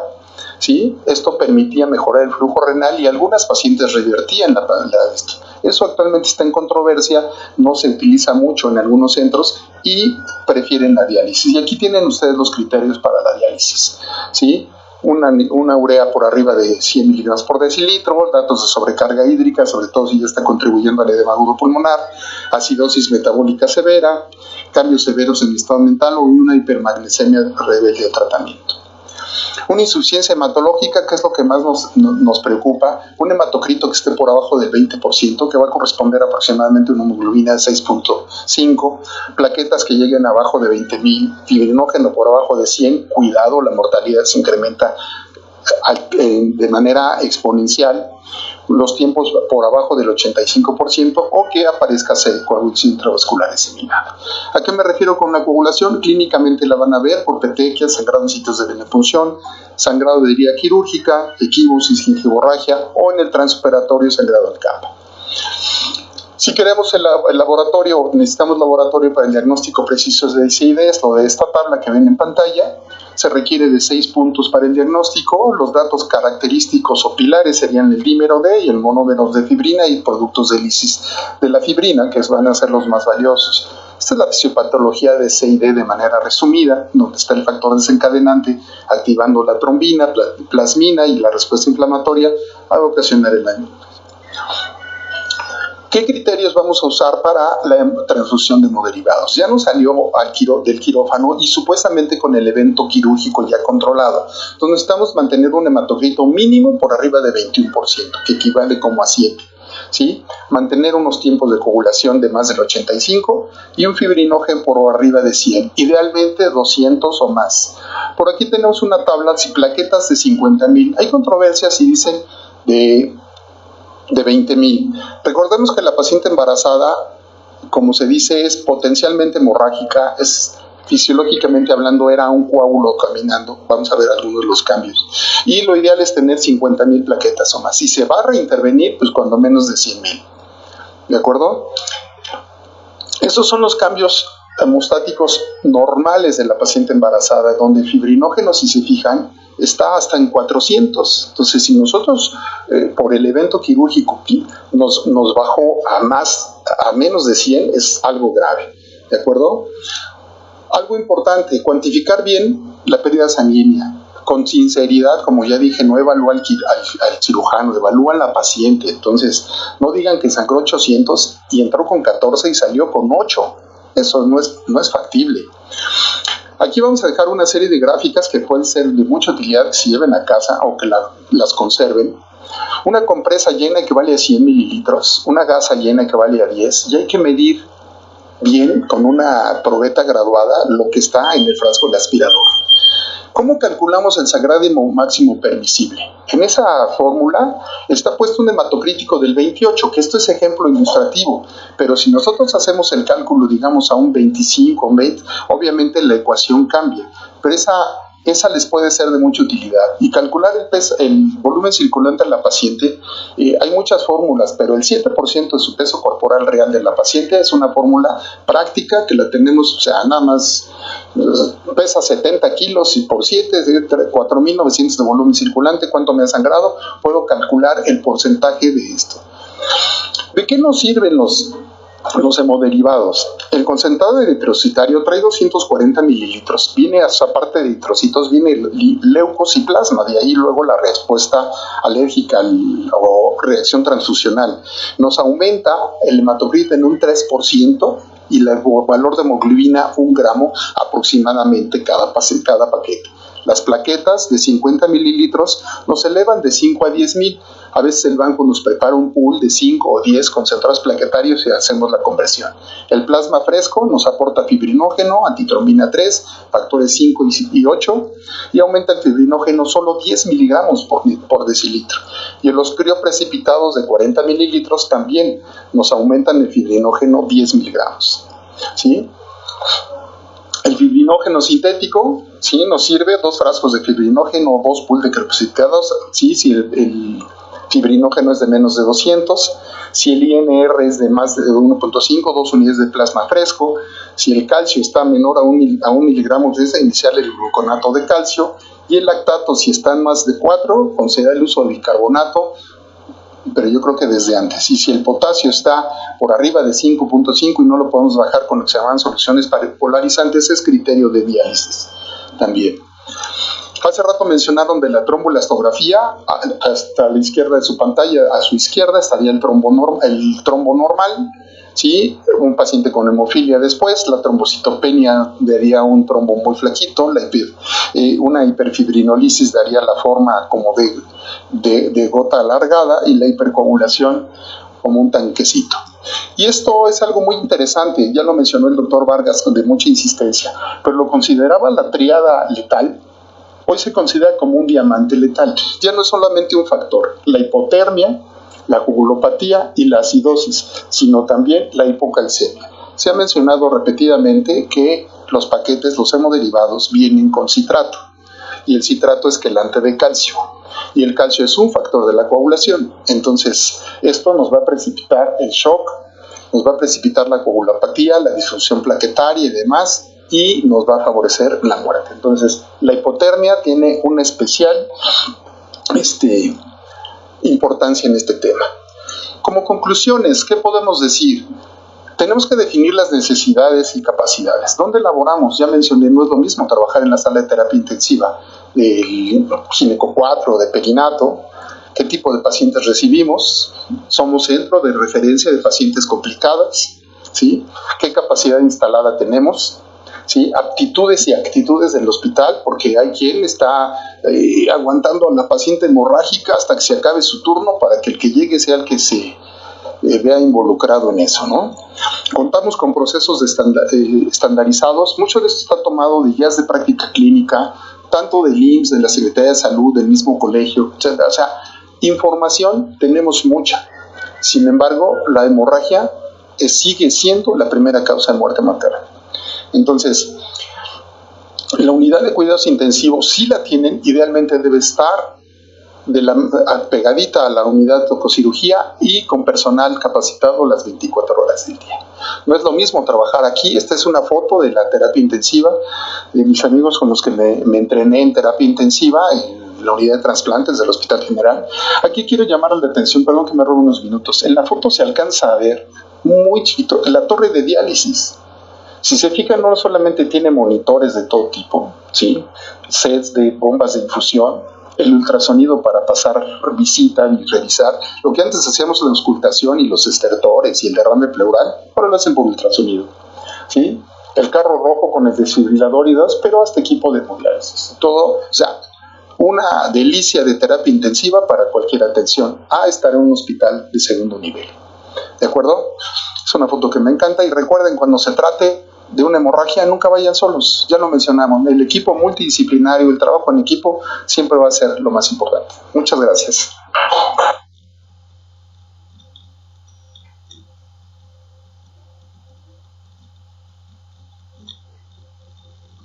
Gracias. Gracias a nuestros profesores por esta brillante presentación.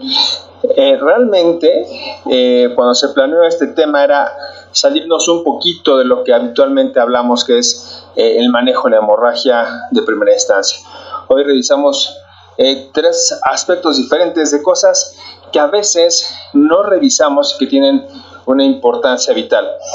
Realmente hice un esfuerzo por resumirnos los temas tan importantes que podríamos hablar horas y horas de cada uno de ellos en esta sesión bastante concisa.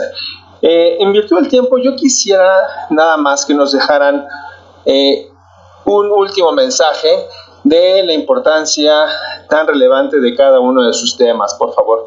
Doctor Posadas.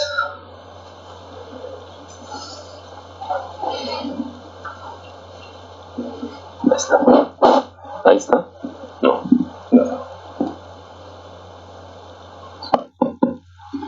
Bien.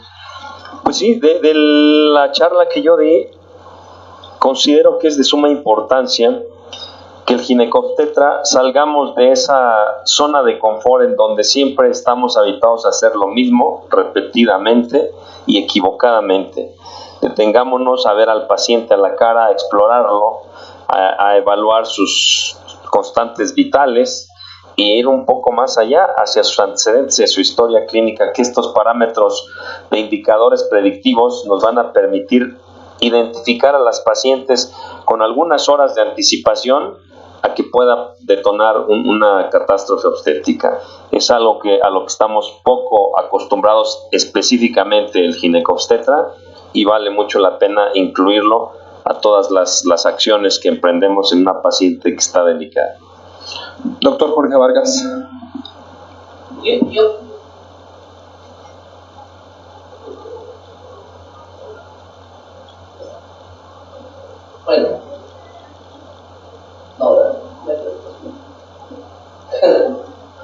Bueno, yo creo que mi principal mensaje es trabajar en equipo. Trabajar en equipo cuesta mucho trabajo para tener buenos resultados. Y el trabajar en equipo quiere decir pedir ayuda también. Yo solo no puedo, tengo que pedir ayuda, ¿sí? Ayuda a otro anestesiólogo, ayuda a otro cirujano, ayuda a al de terapia intensiva, pedir ayuda. El trabajar solo, lo único que nos va a hacer es dificultar el tratamiento del paciente con hemorragia masiva. Y otra de las cosas que insistí mucho durante mi plática es la temperatura, ¿sí? La temperatura no nada más del paciente, la temperatura del ambiente, ¿sí? La temperatura de las soluciones que estamos administrando, de los hemoderivados. Ya vimos las repercusiones que disminuye la actividad de los factores de coagulación, y muchas veces tenemos la temperatura del quirófano muy por abajo de 34, muy por abajo a nuestro paciente. Hay que tener monitoreo de la temperatura, no se nos tiene que olvidar, ¿sí? Los monitores nuevos, la tecnología está a la mano. Hay que los monitores que no de parámetros vitales básicos traen la sonda para temperatura. Hay que usarla, ¿sí? Eso es lo que de mensaje yo dejaría. Muchas gracias. Doctor Gregorio Magaña. Sí, quiero iniciar el comentario diciendo una frase que dicen que fácil es lo que ya sabemos hacer y difícil lo que aún no aprendemos a hacer bien. Con tanto desarrollo tecnológico, como ya mencionó el doctor Vargas, podemos usar mucha de la tecnología en ayudarnos en estos procesos. Los chicos, los médicos jóvenes, dominan la tecnología de una manera impresionante, pero no así los procedimientos quirúrgicos. Su curva de aprendizaje tiene que ser cultivada. Entonces, se vale ayudarse de la simulación, ¿sí? Crear escenarios simulados, teóricos y prácticos, aunque el modelo de hemorragia no es tan sencillo. Hay modelos, me voy a permitir mencionar el CEMS de aquí, el Centro de Enseñanza Médica en Simuladores, y en algunos hospitales ya también los hay, que hagan prácticas en los diferentes turnos, en ligaduras de arterias, en el manejo del choque. Si la especialidad es hemorrágica, el ginecólogo debería de manejar perfectamente bien, ¿sí?, el abordaje del choque hipovolémico y los accesos vasculares, porque a veces queremos atender a una paciente, todos hemos mencionado, y se nos pasó, que nada más está canalizada con un pulso del 20, ¿sí? Los invito a que vean en sus hospitales qué velocidad de flujo permite cada pulsocar, y no tiene nada que ver, por ejemplo, si le pusieron un subclavio de triple lumen, la velocidad de infusión, pues la mejoramos de manera importante. Y podemos, es como como se dice en los deportes extremos, es una línea de vida el tener un buen acceso venoso, porque si no, ¿de qué sirve que tengamos el protocolo de activación de transfusión masiva si tenemos un pulsocar del 20 como única vía? ¿Sí? Entonces necesitamos practicar, simular y hacer. E insisto, ya en lo teórico, igual la hipotermia es algo que descuidamos enormemente, ¿sí? Entonces, que se lleven eso de tarea a casa. Me faltó mencionar al inicio, sin conflicto de intereses, la presentación que queda en el archivo del colegio, disponible para todo el que la quiera utilizar. Si en algún momento esa presentación, una tabla de las que está ahí, le sirve para resolver alguna situación crítica en el futuro a alguno de mis compañeros, colegas, maravilloso. Sí. Bien, muchas gracias. Creo que nos llevamos buenos tips para ver algo más allá de la hemorragia obstétrica. Quiero agradecerles la participación y compartir sobre todo experiencia, porque lo que nos acaban de decir es años, horas de trabajo con pacientes con hemorragia. Muchas gracias a todos por su presencia.